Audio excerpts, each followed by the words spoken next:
कल हम लोग पढ़े थे अपवर्त विधि द्वारा और अपवर्तक विधि द्वारा। अपवर्त विधि द्वारा लौसक ज्ञात करना और अपवर्तक विधि द्वारा मौसक ज्ञात करना। ठीक है, आज हम लोग चल रहे हैं अभाज्य गुणनखंड की ओर।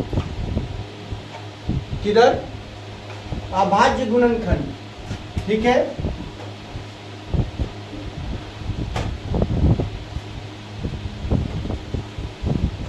अभाज्य गुणनखंड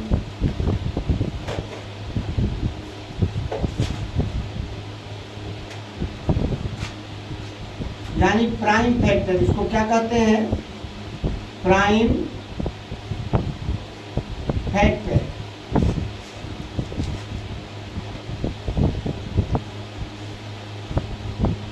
क्या है?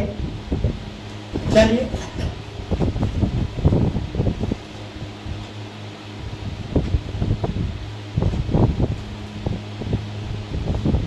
कोई दिक्कत? चलिए नोट कीजिए।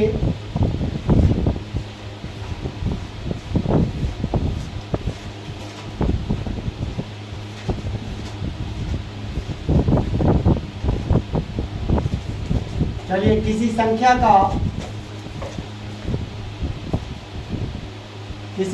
का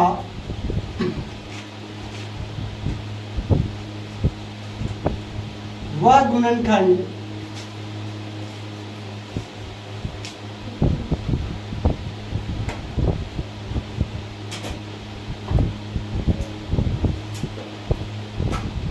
जिसमें सिर्फ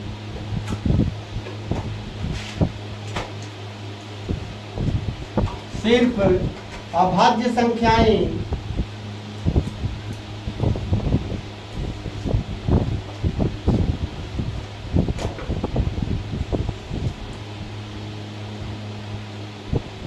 किसी संख्या का वह गुणनखंड जिसमें सिर्फ अभाज्य संख्याएं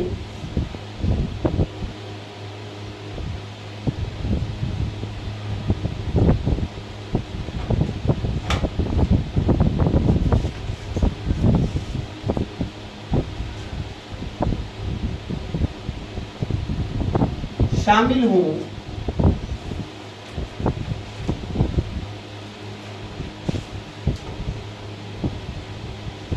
उसे अभाज्य गुणनखंड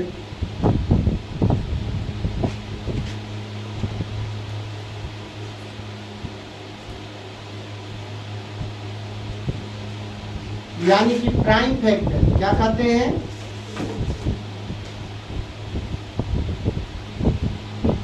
प्राइम फैक्टर कहते हैं।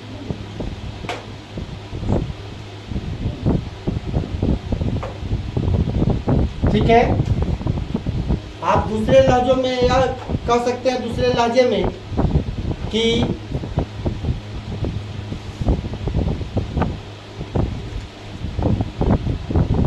वह गुणनखंड जो सिर्फ अभाज्य संख्याओं से मिलकर बनी हो, वह गुणनखंड जो सिर्फ अभाज्य संख्याओं से मिलकर बनी हो, उसे हम किसी संख्या का अभाज्य गुणनखंड कहते हैं। ठीक है, जैसे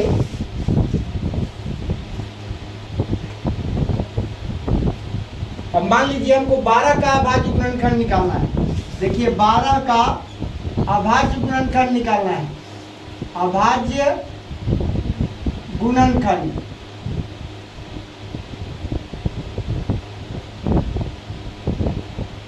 ज्ञात करें, या 120 का ही चल लीजिए। ठीक है, 120 का अभाज्य गुणनखंड ज्ञात करें। हो गया आपका। अब हमको करना क्या है तो देख लीजिए, इस 120 को पहले यहाँ रख देंगे और इसको अब हम चूंकि अभाज्य गुणनखंड है तो इसको एक से तो करना नहीं है, चूंकि एक अभाज्य संख्या नहीं है। समझ गए? तो आपको करना क्या है तो चलिए 2 से 60, फिर 2 से लग जाएगा ना, यहाँ तो 30, क्या 2 से लग जाएगा? 0 है लास्ट में इसलिए लग जाएगा। तो यहाँ 15, अब 2 से लग जाएगा, क्योंकि अंत में 5 है इसलिए नहीं लगेगा। तो अब लगेगा 3 से, कितना? तो 5। यहाँ हो गया कि 120 बराबर 2 गुने 2 गुने 2 गुने 3 गुने 5। देखिए 2 गुने 2 गुने 2 गुने 3 गुने 5। अब इसी को हम क्या करेंगे कि 2 के पावर, तो 2 कै गो है, देखिए 1 2 3 गो, तो यहाँ देखिए 2 के पावर 3 गुने 3 गुने 5 हो गया। जहाँ ये कुछ नहीं है तो यहाँ पावर कितना है, 1 है। कितना है, 1 है। अब समझ गए। अब इस तरह से हम अभाज्य गुणनखंड निकालते हैं किसी संख्या का। चलिए एक संख्या का और निकालते हैं, 162 का। ठीक है, इसका निकाल दें 162 का कि नहीं, इसको हटाएं।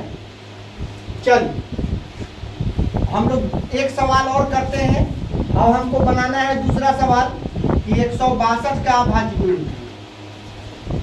ठीक है, तो उसी तरह से यहाँ हम कर ले, फिर 162 को बीच में। अब यहाँ देखिए सबसे पहले ये इसमें 2 से लग जाएगा। जिस संख्या के अंत में 0 2 4 6 8 हो तो वह संख्या 2 से कट जाती है, विभाज्यता के रूल में पढ़े हैं। तो यहाँ 2 है तो 2 से लग जाएगा, तो 2 से लगा दीजिए।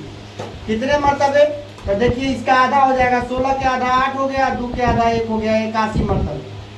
अब चलिए फिर 2 से लग जाएगा, तो इसके अंत में 1 है इसलिए नहीं लगेगा। तो किससे लगेगा, तो इसके अंकों का योगफल करके देखिए, तो 8 है 1 9, यानी कि 3 से लग जाएगा। तो 3 से कर लीजिए, कितना मरतबे, 27 मरतबे। अब फिर यहाँ देखिए 7 2 9, तो फिर 3 से कै मरतबे, 9 मरतबे, फिर 3 से कै मरतबे, 3 मरतबे। अब तो नहीं लगेगा तो छोड़ देते हैं। अब चलिए यहाँ लिखेंगे कि 162 बराबर, तो देखिए 2 गुने 3 कै गो, 4 गो, यानी कि 2 गुने 3 गुने 3 गुने 3 गुने 3। यह आपका अभाज्य गुणनखंड है। अब देखिए यह कैसे अभाज्य गुणनखंड है, क्योंकि इसमें जो संख्याएं बनी है इस गुणनखंड में 2 है न था 3 है कि नहीं, 2 है न था, तो 2 एक गो है और 3 का गो है, तो इसका हो गया 2 गुने 3 पर पावर 4। समझ में आया। ठीक है, यहां तक बनाएंगे आप। इससे पहले आपको कहा जाता रहा होगा कि यहीं तक बना के रुक जाइए, लेकिन यहां तक ही आएंगे, इससे ऊपर तक कहीं को नहीं रहेंगे। यहाँ तक अगर रुक गए आप गलत हैं। क्यों गलत है आगे पता चलेगा कि गुरुजी क्यों आगे तक बता रहे हैं। ठीक है, आपको यहाँ तक आना होगा घात के रूप में। ठीक है, ये आपका अभाज्य गुणनखंड हो गया। अब देखिए हम 2 गो अभाज्य गुणनखंड आपको बना के बताए। यहाँ पे देख लीजिए, यह अभाज्य गुणनखंड जो बनी है वह किसकी संख्या से बनी है, तो 2 से और 3 से। तो 2 भी अभाज्य संख्या है और 3 भी अभाज्य संख्या है। 2 भी अभाज्य संख्या है और 3 भी अभाज्य संख्या है। नहीं, अब आपसे पूछा जाए, कभी कभी पूछ देता है कि भाई आप बताइए कि 162 के कितने अभाज्य गुणनखंड होंगे, 162 के कितने अभाज्य गुणनखंड होंगे। तो 162 के आपका यही सवाल, इस तरह से अब सवाल अगर पूछा जाए, देखिए कि 162 के कितने अभाज्य गुणनखंड होंगे। अभाज्य गुणनखंड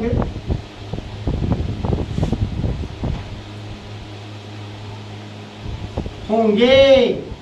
आपसे एक सवाल पूछा गया इसी के बारे में, 162 के कितने अभाज्य गुणनखंड होंगे। तो भाई यहाँ का पावर कितना है भाई, हम उसका अभाज्य गुणनखंड निकालेंगे, यहाँ तक आ जाएंगे। ठीक है, तो इसका पावर कितना है, अभी बताए थे कि जहाँ नहीं रहे तो वहाँ क्या है, 1 है। तो इसका पावर 1 है और इसका पावर 4 है। तो हमारा आंसर आ गया कि भाई 4 है 1, मतलब 1 और 4 कितना हो गया जी, 1 और 4 यानी कि 5 गो अभाज्य गुणनखंड हो गया आंसर। तो ऐसे करना ठीक है कि खराब है, ये आगे के सवाल को बनाने के लिए बहुत बेहतर है। ठीक है, चलिए इस पर भी सवाल करेंगे अभी, लेकिन अभी अब आपसे कोई पूछ दे अब देखिए यही सवाल है, 162 के कितने अभाज्य गुणनखंड है। और एक साल ऐसा हुआ कि नवोदय में पूछा कि 162 के कितने गुणनखंड अभाज्य हैं। सवाल तो देखने से लग रहा है भाई गुरुजी तो एक को सवाल जो बताए हुए हैं वही सवाल फिर दोबारा बोल रहे हैं। गणित कहता है कि आप सवाल को समझिए, उसमें भले सेम वर्ड बने, सेम वर्ड से वो सेंटेंस बना हो, ठीक है, वर्ड इधर से उधर जाएगा, उसके कहने का सेंस बदल जाएगा। यहाँ कह रहा है कि 162 के कितने अभाज्य गुणनखंड होंगे, तो हम निकाले कि 5 होंगे। लेकिन आपसे अब जो पूछेगा कि नहीं 162 के कितने गुणनखंड अभाज्य होंगे, कितने गुणनखंड अभाज्य होंगे, तो वहां पर अब देखना होगा कि भाई 162 के कै गो अपवर्तक, ठीक है, अभाज्य संख्या है। तो भाई 162 के कितना अपवर्तक अभाज्य संख्या है, तो एगो 2 तो है और एगो 3 भी है, तो सिर्फ 2 गो। कै गो, तो 2 गो, यानी यहाँ देखिए कितने अभाज्य गुणनखंड होंगे, तो 5, लेकिन कितने गुणनखंड अभाज्य होंगे, तो आप क्या करेंगे पता है, तो आप करेंगे यहाँ पर कि मान लीजिए हम यहाँ समझाते हैं। चलिए, तो 162 किसके किसके पहाड़े में आता है, आप चल लीजिए, यानी 1 के, 2 के, 3 के, 4 के तो नहीं आएगा, ठीक है, 5, 6 के, चलिए 6 2 8 1 9, 6 के पहाड़े में आएगा, ठीक है, 7 के पहाड़े में नहीं आएगा, 8 के पहाड़े में नहीं आएगा, 9 के पहाड़े में भी आएगा, 10 के नहीं आएगा, 11 के नहीं आएगा, 12 के नहीं आएगा, ठीक है, 12 के पहाड़े में भी नहीं आएगा, क्योंकि यह संख्या 4 से विभाजित नहीं है, कोई दिक्कत। 13 के नहीं आएगा, 14 के नहीं आएगा, 15 के नहीं आएगा, 16 के नहीं आएगा, 17 के नहीं आएगा, फिर आपका 18 के आ जाएगा, ठीक है, 18 नंबर 162, ठीक है। अब उसके बाद आगे बढ़े, 19 के नहीं आएगा, 20 के नहीं आएगा, 21 के नहीं आएगा, 21 के आएगा क्या, ठीक है, 21 के नहीं आएगा, ठीक है।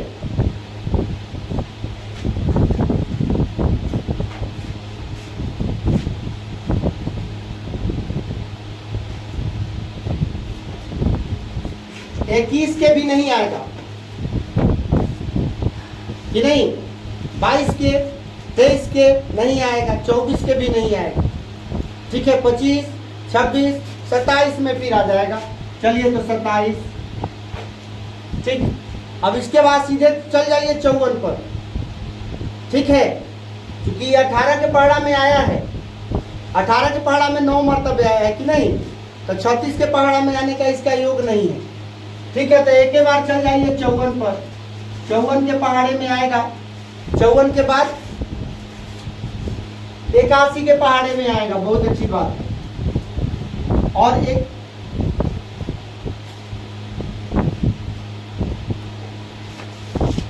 27 के पहाड़े में क्या मर्तबे ही आया था, 6 मर्तबे, इसीलिए 54 के पहाड़े में 3 मर्तबे आ गया, 81 के पहाड़े में 2 मर्तबे आ गया, और 162 के पहाड़े में 1 मर्तबे आ गया। अब इतना हम इसका 162 के गुणनखंड लिखे।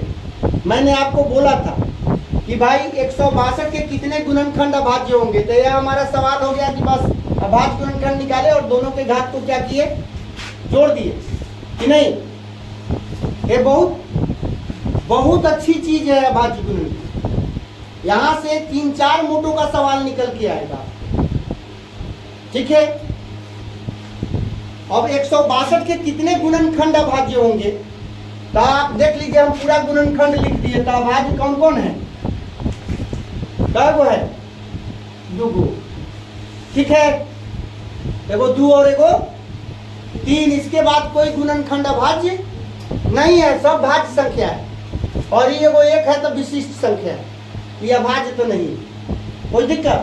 तो 2, तो यहाँ आ गया कि 162 के कितने गुणनखंड अभाज्य होंगे, तो हमारा आंसर हो जाएगा ओनली 2, ठीक है। 162 के कितने अभाज्य गुणनखंड होंगे, हमारा आंसर आ जाएगा।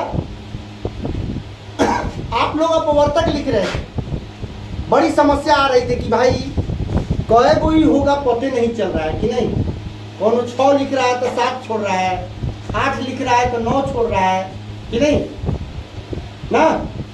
ये समस्या आ रहा था ना कि कई को लिखे भाई किसके किसके पहाड़े में होगा, समझ में नहीं आ रहा है। अगर मैं मान लूँ अपवर्तकों की संख्या बता दूं निकालने का ट्रिक, जैसे आप 162 का अपवर्तक का संख्या निकाले है ना, क्या वो निकला 1 2 3 4 5 6 7 8 9 10 हो गया। 10 गो अपवर्तक है ना भाई कि नहीं है? हाँ है। अगर आपको ही पता चल जाए कि 10 गो अपवर्तक होगा तो 10 गो तक नहीं तो खोज के पूरा लीजिएगा ना। हाँ पूरा लीजिएगा। तो उसका भी विधि बताते हैं। ऐसा यहाँ भाज्य गुणनखंड निकाल लेना है कि घात देख लिए, यहाँ देख लिए 162 के कुल कितने गुणनखंड होंगे, कुल कितने अपवर्तक होंगे। अगर ऐसा सवाल पूछा जाता है तो आपको बड़ी अच्छा देखिए इसी जगह से टिक निकालो। इसका घात कितना है? हाँ चलिए 1 है कि ना, 1 को बढ़ा दीजिए तो क्या हो जाएगा 2। इसका घात कितना है? 1 और बढ़ा दीजिए 1 के, कुल 10 गो अपवर्तक। समझ गए? तो ये घात लिखना जरूरी था कि नहीं? समझ गए? अब मान लीजिए सपोज है इसको मिटाए क्या,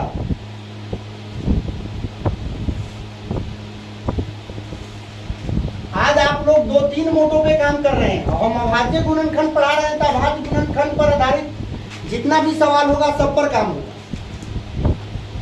जितना। अब आपको तो अभाज्य गुणनखंड निकालना आ गया। मान लीजिए हमको 288 का अभाज्य गुणनखंड निकालना है। हम पहले अभाज्य गुणनखंड निकालने पे ही काम कर रहे हैं। ये अभाज्य गुणनखंड निकालना है किसका? 288 का, 288 का अभाज्य गुणनखंड। अभाज्य गुणनखंड ज्ञात करना है। ठीक है, आपको करना कुछ नहीं है, बस देखिए 288 बीच में लिख दिए। 2 से लगेगा क्या? लग जाएगा तो 2 से लगा दीजिए। कितना आ गया? तो देखिए 2 का आधा 1 आ गया, 4 8 के आधा 4 आ गया, 8 के आधा 4 आ गया। फिर 2 से लगेगा क्या? इसको फिर 2 हिस्सा में बांट लीजिए। वो 14 है, वो 4 है, तो 14 के आधा कर देंगे कितना आ जाएगा? 7, और 4 के आधा कर देंगे तो 2। चलिए अब फिर 2 से लगेगा क्या? तो बिल्कुल लगेगा। ठीक है, तो कितना है? तो 3 दूना 6, और इसमें से 1 बच जाएगा तो इधर 12 आ जाएगा, तो यानी कि 36। फिर 2 से लगेगा क्या? तो 18। 2 से लगेगा क्या? तो 9। 2 से नहीं लगेगा, अब यहाँ 3 से लगेगा। आपका आ गया कि 288 बराबर क्या? तो 2 का 1 2 3 4 5, यहाँ लिख दीजिए 2 गुने 2 गुने 2 गुने 2 गुने 2 गुने 3 गुने 3। अब कह रहा है कि 2 कै गो है भाई? तो 2 है 5 गो, तो 2 के पावर 5 गुने 3 कै गो है? तो 3 के पावर 2। यही आपका अभाज्य गुणनखंड निकल गया। समझ गए इसको? अभाज्य गुणनखंड निकालने में कोई परेशानी होगी क्या? चलिए जो मोटो उधर 2-3 मोटो हम शुरू किए थे उस पर आगे चल के बृहद में काम होने वाला है। आज हम लोग फिलहाल चल रहे हैं अभाज्य गुणनखंड विधि से मौसा और लौसा ज्ञात करना। किस विधि से? अभाज्य गुणनखंड विधि से मौसा और लौसा ज्ञात करना है। इसी पर आज हम लोग काम करेंगे। ठीक है, कोई दिक्कत? आगे इसको मिटा दें।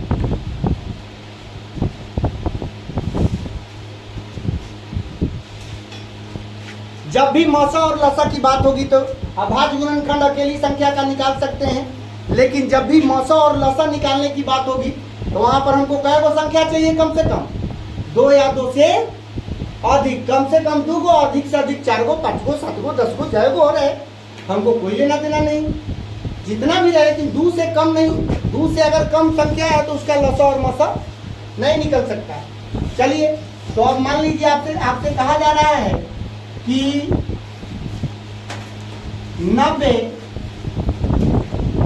150 और 180 का अभाज्य गुणनखंड विधि द्वारा अभाज्य गुणनखंड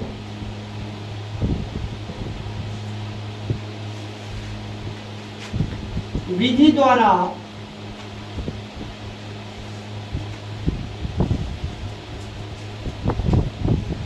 लॉसा और मौसा ज्ञात करें। दोनों एक ही संख्या का बता रहे हैं, ठीक है। लॉसा और मौसा ज्ञात करें। तो पहले आप अभाज्य गुणनखंड विधि द्वारा तो 90 का, 150 का और 180 का तीनों का अभाज्य गुणनखंड पहले निकाले। चलिए निकालो। चलिए तो 90 का निकालते हैं। क्या हो जाएगा? 2 से 45, ठीक है। 3 से 15, 3 से 5। अब चलिए 150 का निकाल लेते हैं कि नहीं। तो 2 से 75, 3 से 25, अब 5 से 5, ये हो गया आपका। अब चलिए 180 का निकाल लेते हैं। तो 180 का तो 2 से 90, 2 से 45, 3 से 15, 3 से 5 निकाल लिए। अब हम यहाँ लिखेंगे, देखिए 90 बराबर, तो 90 बराबर यानी कि 2 गुने 3 गुने 3 गुने 5, यही आया ना 90 का। इसको घात के रूप में लिख लीजिए, यानी 2 गुने 3 के पावर 2 गुने 5 हो गया, क्योंकि 3 दूगो है। इसको समझ रहे हैं? चलिए 150 का निकाल लीजिए। तो 2 गुने 3 गुने 5 गुने 5।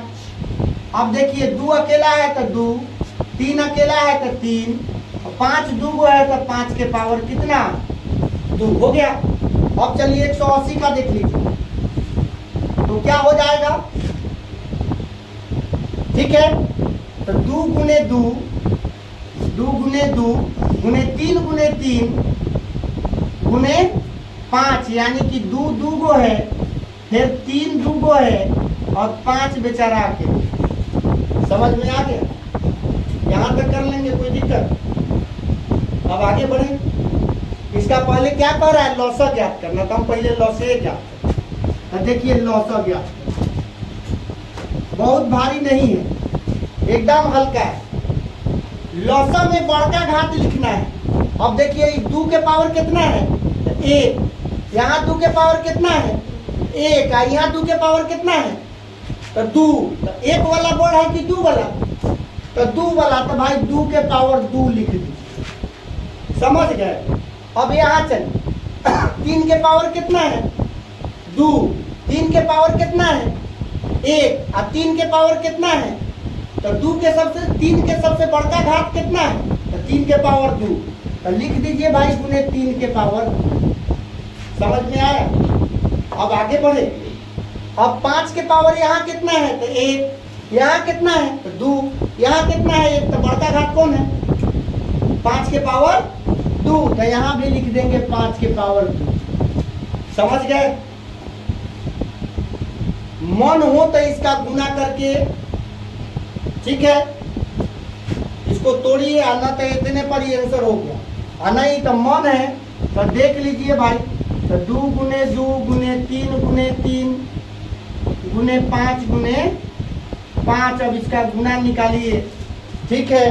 तो 2 दूना 4 तिहाई 12, 12 तिहाई 36, 36 पचे 180, 180 पचे 36 पचे 180 या 180 पचे तो 900। तो 900 हमारा लॉसा आ गया। समझ में आया?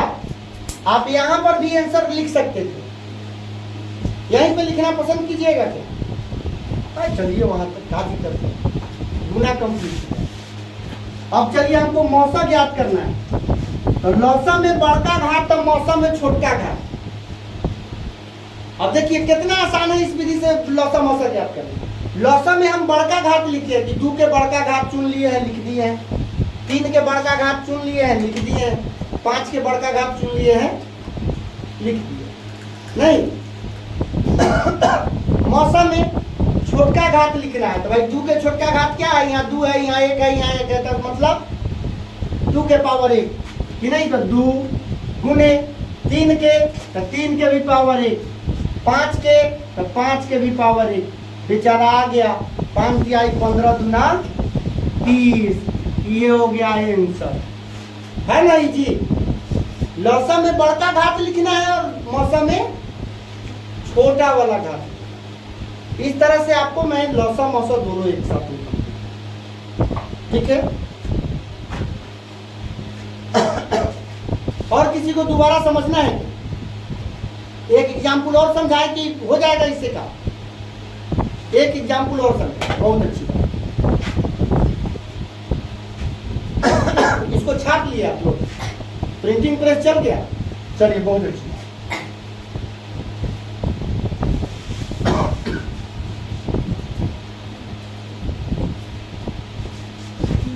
चलिए मान लीजिए अब इस सवाल को बदल देते हैं, ठीक है। थोड़ा और बड़का बड़का सवाल पर चलते हैं कि नहीं, तो 200, 240 और 300, ठीक है। 200, 240 और 300, यह आपका 3 गो संख्या हो गया। इस दोनों का अभाज्य गुणनखंड विधि से लौसा और मौसा ज्ञात है। तो अभाज्य गुणनखंड विधि से तो भाई पहले तीनों का अभाज्य गुणनखंड निकाल, तो तीनों का अभाज्य गुणनखंड तो पहले 200 का निकालिए, तो 2 से तो 100, 2 से 50, 2 से 25 और 5 से 5 हो गया। चलिए अब 240 का निकाल लीजिए, तो 2 से 120, 2 से 60, 2 से 30, 2 से 15 और 3 से 5 है। चलिए अब इसका निकालिए भाई 300 का, कि नहीं।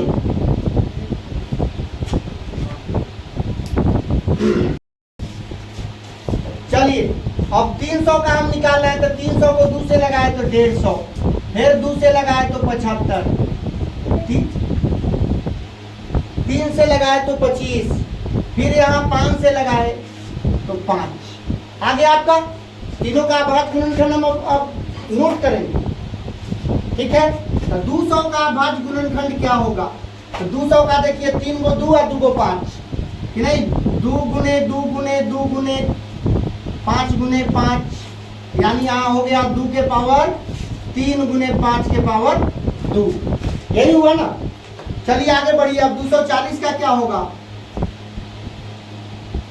तो 240 का हो जाएगा 4 गो 2 है, देखिए 1 2 3 4, तो 2 गुने 2 गुने 2 गुने 2 गुने 3 गुने 5, यानी सबसे पहले 2 तो 4 गो है, 3 अकेले है और 5 भी अकेले। चलिए अब 300 का, चलिए 300 बराबर, तो देखिए 2 गो 2 है तो 2 गुने 2, 1 गो 3 है तो 3 गुने 5 है। चलिए तो 2 2 गो है तो 2 के पावर 2, 3 अकेला है और 5 2 गो है, हो गया, समझ गए। अब हमको लौसा ज्ञात करना है, कि नहीं, लौसा ज्ञात करना है, पहले लौसा ही निकालिए।